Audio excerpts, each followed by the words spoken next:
ដឹកទឹកស្រងដល់អអំបុកនឹងបនអ៊ំទូកសំពាំងប្រាំងខែក៏ដឹកទឹកស្រងដល់អអំបុកនឹងបនអ៊ំទូកសំពាំងប្រាំងខែបនតែប្រទីបពេលយប់ជាប់ហើយពេញបរមីខែក៏ដឹកចែងចាំង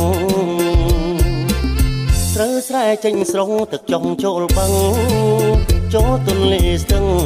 បឹងព្រែកត្រពាំងស្រូវស្រែចេញស្រងទឹកចុងចូលបឹងចូលទន្លេស្ទឹងបឹងព្រែកត្រពាំងទឹកទន្លេសាបមុនព្រៀបមាត់ច្រាំងឥឡូវស្រកខ្លាំងហាក់ហូរវិលវិញខ្យល់បក់